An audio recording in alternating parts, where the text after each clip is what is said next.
Assalamualaikum warahmatullahi wabarakatuh. Selamat datang di channel Wisnu Ardianto. Kita maju bersama. Yeah, yo!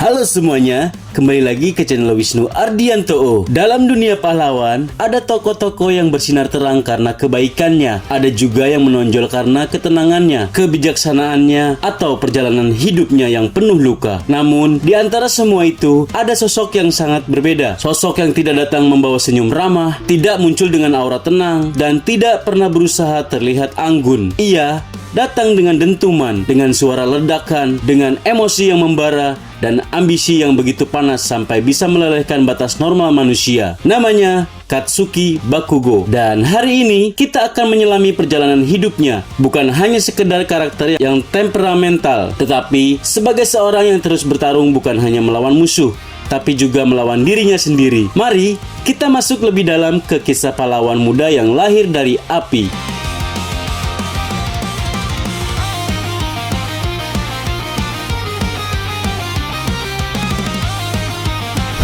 Berawal dari sebuah kota yang tampak biasa, ada seorang anak yang sejak kecil sudah membawa bara api dalam dirinya, Katsuki Bakugo.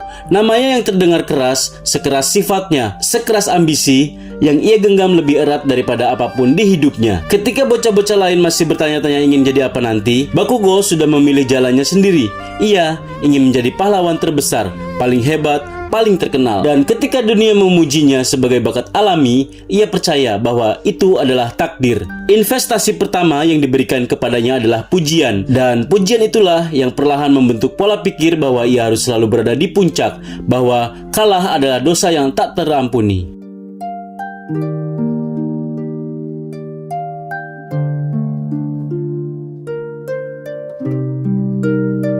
Namun kehidupan tidak pernah sesederhana itu. Semua pujian yang diberikan kepadanya sejak kecil menjadi pisau bermata dua. Di satu sisi, ia tumbuh menjadi anak yang percaya diri, keras, dan selalu bersemangat.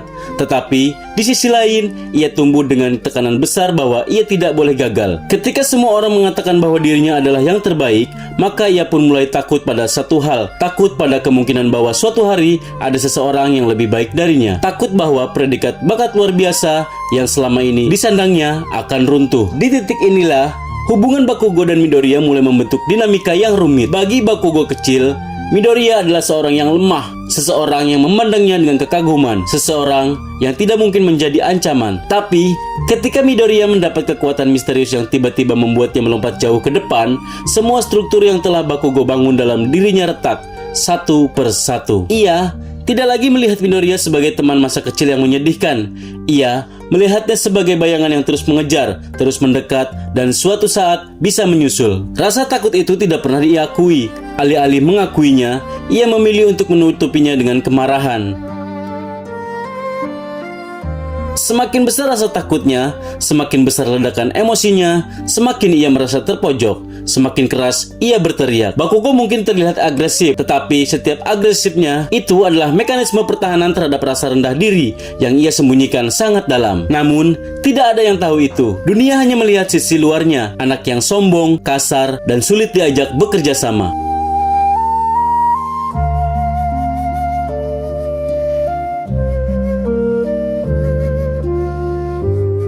Masuk ke UE menjadi fase terpenting dalam hidupnya. Untuk pertama kalinya, Bakugo bertemu dengan murid-murid lain yang tak kalah hebat. Untuk pertama kalinya, ia merasakan bahwa ia bukanlah satu-satunya yang berbakat. Dan untuk pertama kalinya, ia harus berhadapan dengan kenyataan bahwa kekuatan saja tidak cukup. Butuh empati, butuh pemahaman, butuh kerjasama. Hal-hal yang selama ini tidak pernah ia pertimbangkan. Latihan demi latihan, pertarungan demi pertarungan, Bakugo dipaksa untuk melepas ego dan melihat ketangguhan dari perspektif baru. Bukan tentang siapa yang paling kuat, tetapi tentang siapa yang paling mampu melindungi. Salah satu titik balik terbesar dalam hidupnya adalah ketika ia menyadari bahwa Midoriya tidak berniat mengalahkannya. Midoriya berjuang bukan untuk menginjak dirinya, tetapi untuk mengejar impiannya sendiri. Kesadaran ini membuat Bakugo runtuh dalam diam. Ia bukan lagi sekedar karakter yang keras kepala. Ia adalah manusia yang mulai mengerti bahwa hidup tidak melulu tentang membuktikan sesuatu kepada orang lain. Ada saatnya ia harus berdamai dengan masa lalu, berdamai dengan kesalahan, dan berdamai dengan dirinya sendiri.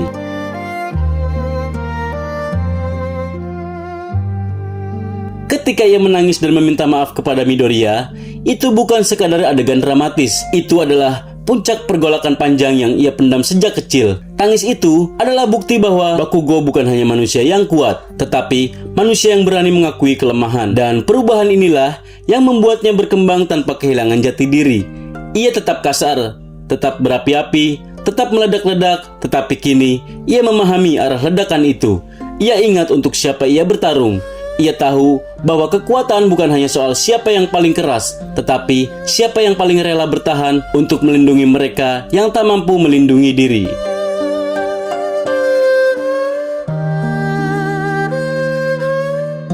Setiap langkah Bakugo setelah itu menjadi bukti pendewasaannya. Ia tidak lagi berdiri dengan anak yang ingin membuktikan sesuatu kepada dunia. Ia berdiri sebagai pahlawan masa depan yang sadar bahwa tugasnya lebih besar daripada egonya. Ia mulai menghargai kerjasama tim, mulai memahami bahwa rivalitas tidak harus menghancurkan, tetapi bisa saling menguatkan. Dan meski mulutnya tetap tajam, niatnya kini jauh lebih mulia daripada sebelumnya. Itulah keindahan Katsuki Bakugo, seorang karakter yang berkembang tanpa perlu mengubah warna aslinya. Masih merah, masih panas, tetapi kini lebih bijaksana.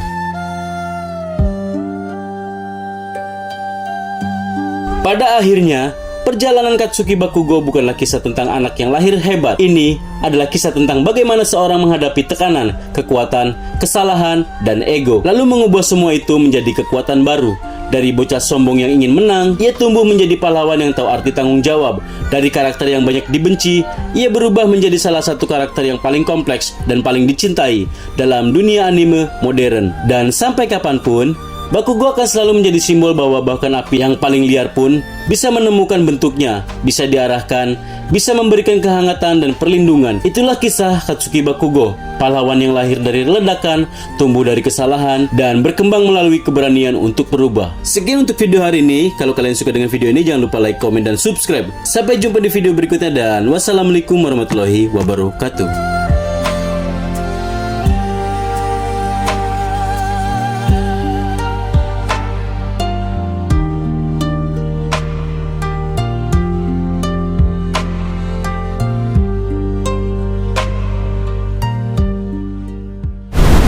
Yo, ayo belajar, ayo jelajah setiap hari, tambah wawasan.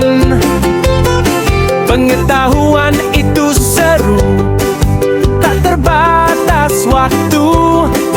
Di channel Wisnu Ardiantu kita maju bersama. Yeah, yo!